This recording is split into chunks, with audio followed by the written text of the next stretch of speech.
Andito ako ngayon sa Robinsons Mall ng General Santos City, kung saan merong show dito para sa pagandahan ng mga manok at maging best of the best champion.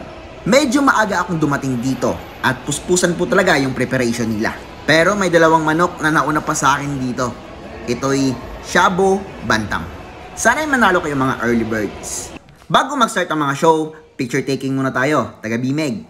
Ito naman ang manok ng mga taga General Santos City. Dinadayo ito ng marami, lalong-lalo na dito sa parte ng Mindanao. At para maging magkilala na rin ang mga breeders ng mga manok. At para malaman kung saan bang lugar dito sa Mindanao ang pinaka-the best na manok sa Fancy Chickens. Ngayon, dumating na ang mga participant ng Cotabato. 4 hours ang biyahe papunta dito. Disadvantage na ito para sa kanila. Pero, try natin, baka manalo din sila.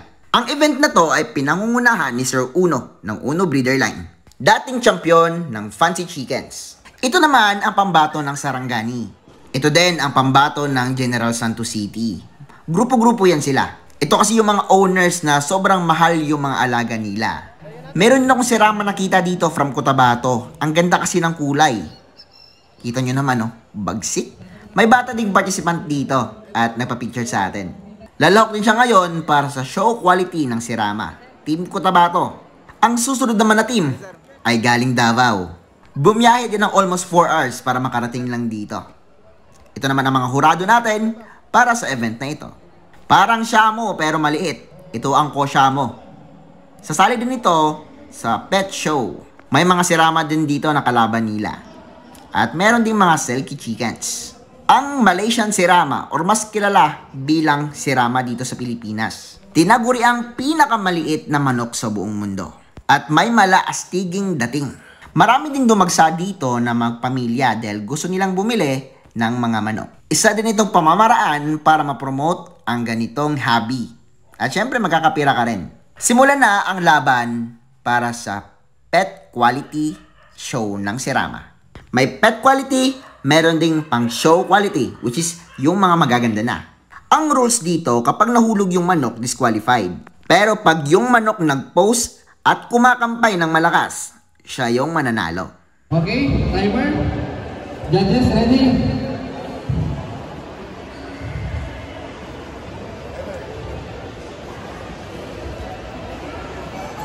Music na. And ilapag na yan!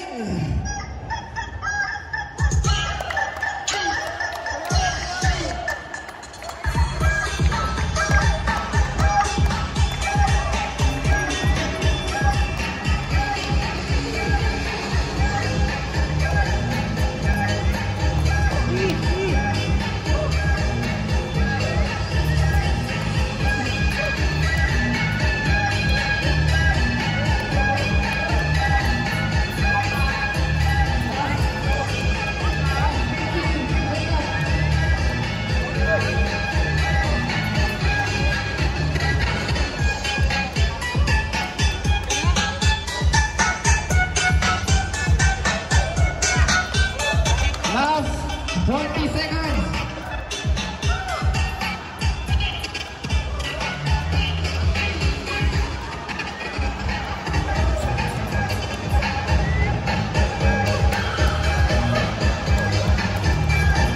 Last 20 seconds.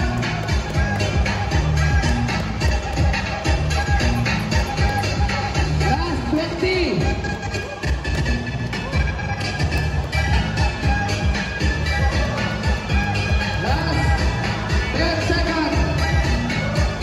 Ito naman yung ibang kalahok para dito sa pet quality na Sirama. Cotabato, Davao, and Jensan. Ilapag na yan.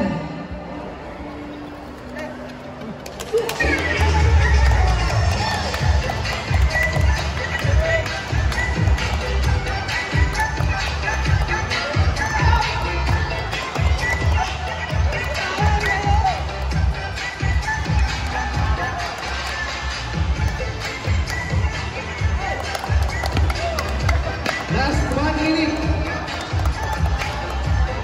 Last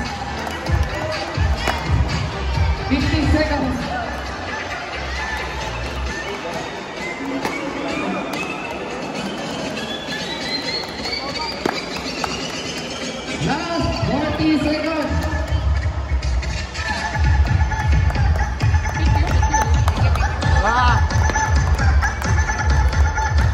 Last 30.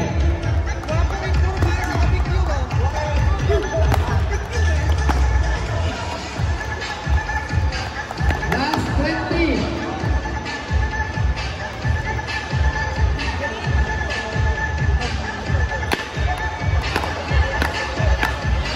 10.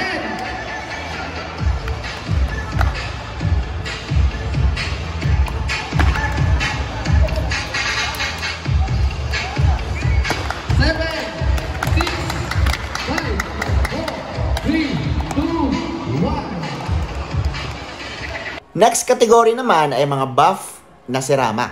Yung kulay nila na parang buff Orpington na manok. Pero maliliit to. Ilapat na yan.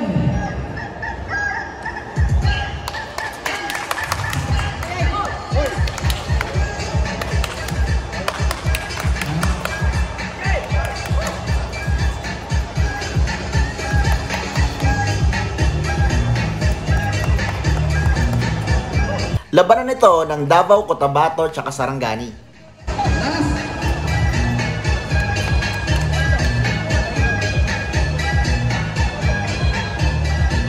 Last 1 minute.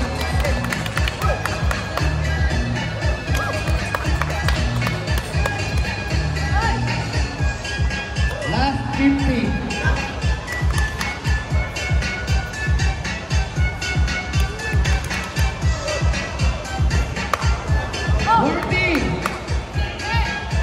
Sa show din kasi na ito, parang pinapagalit nila or tinatakot nila yung manok para mas magalit at kumampay. Dahil kapag kumakampay, sabi ko nga, mas kumakampay yung manok, mas malaki yung chance mananalo siya. Last 20 seconds. 19.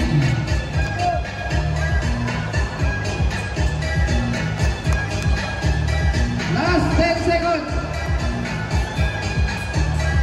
7, 6, 5, 4, 2, and 1. Okay, judges ready. Timers ready. Timers ready. Handlers ready. Okay, ilapan na yan.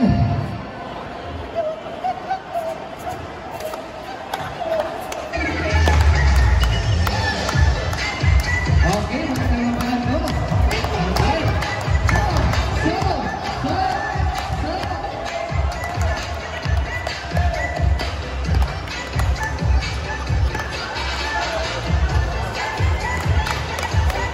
Sayang. Bumaya ka naman.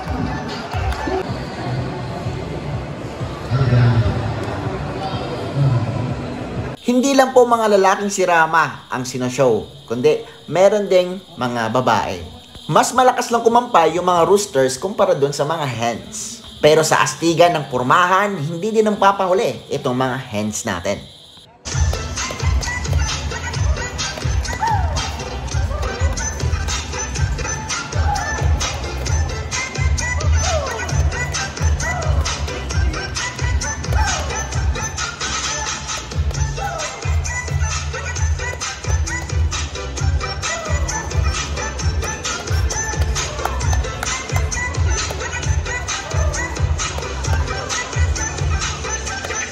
Last 1 minute.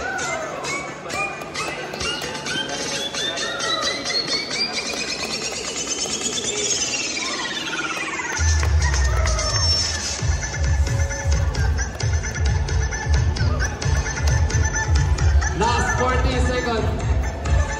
Pero para sa akin dito, ito yung pinakapaborito kong hen. Napakaliit kasi at sobrang ganda din. Kita nyo naman, di na makikita yung ulo niya in the front, pero yung dibdib, ang laki po. Ito naman yung pinakahihintay ng marami. Ang show quality na sirama. Mas maganda at mahal yung show quality na manok. Tignan na natin kung gaano kagaganda itong mga show quality na mga manok. Mga kalahok ngayon ay from Cotabato. Sige, dapat na yan.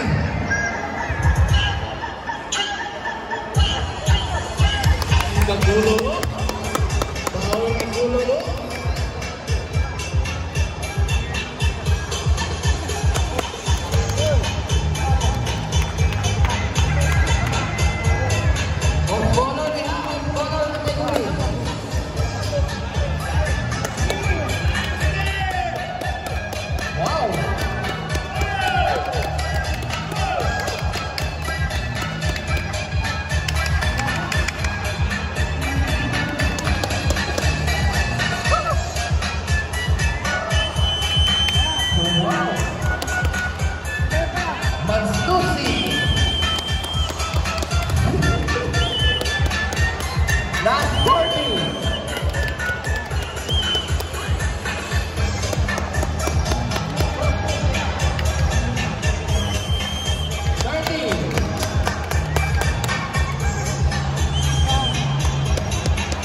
Another batch naman ito ng mga show quality.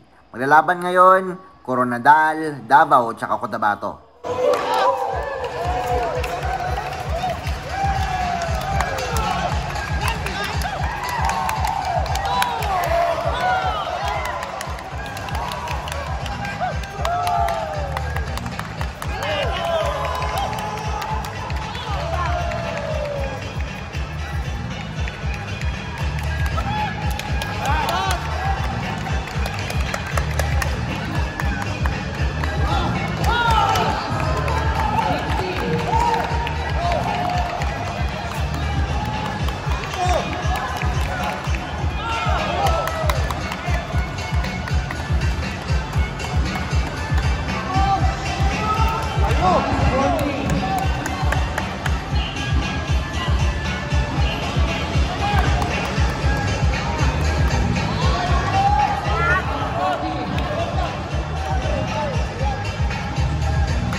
Ang lakas kumampay nitong manok ng batang participant ng Cotabato.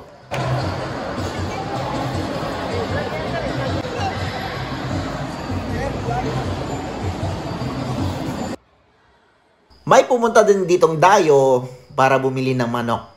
No, nakakaakit talaga itong mga manok na ito. Kahit ako. Atas muna.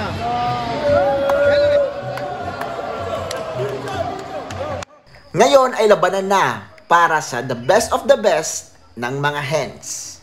Ang dalawang hens na to ay both champions sa kanilang mga kategorya. Head champion. B category. Champion. Rico Suave. Foods. Head A. Ryan A. Salmo. Champion. Asa na ito mga judges nila? Nananawa ko kung wala ko tayo judges nila.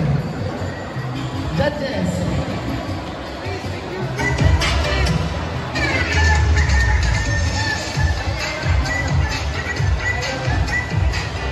Pagnayan!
Judges one. Bakit sa observation ko lang dito ako.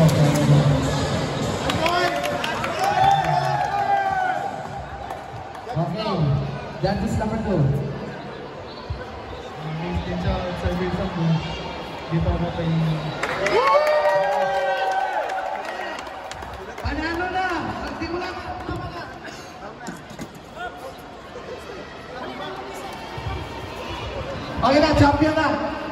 Champion na si Serico.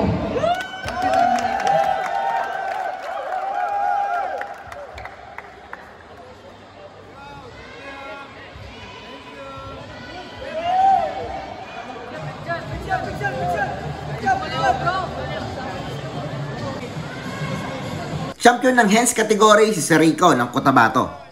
Dito naman tayo sa best of the best sa mga roosters. Itong tatlong lalaking manok na ito ay mga kampiyon din sa kanilang mga kategorya. And both champions are from Cotabato. Ang ganda ng trophy. Eh sino kayo mapupunta to? And then, pag-ira.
Okay, tapos na yung music natin. Ibig sabihin tapos na din yung nagpa-kita ng gala. Okay, parang lalo na sa TV-TV ata. Okay, isa-isahin natin yung judges natin. Okay, judges number 1. Napili ko itong sa gitna. Ito, 10 gaya. No? 10. Yung isa, 6. Ito, parang 4 lang. So, nagkatalo lang talaga sa gaya. Next, judge number 2. Based sa observation ko, ito ay tama si Rama. Yung second ko ay Monday, kay Alexander. Thank you, sir. Kaya nga po sa lahat. Sa akin naman, obserbasyon, the best gaya ang Kaiser.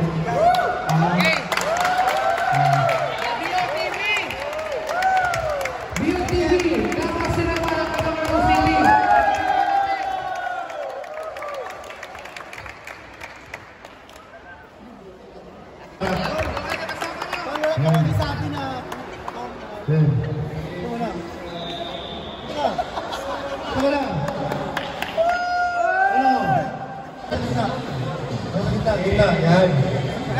Siyempre, ang batang kalahok, ang batang kampyon na magdadala ng napakagandang trophy ngayong gabi. Sakto Cotabato daan ko eh. Okay, ready? 1, 2, 3. Ano yan? Sa kasabihin niya. Si Rico, ilasan niyo sa tabi dito kay Kaya. Sige, sige.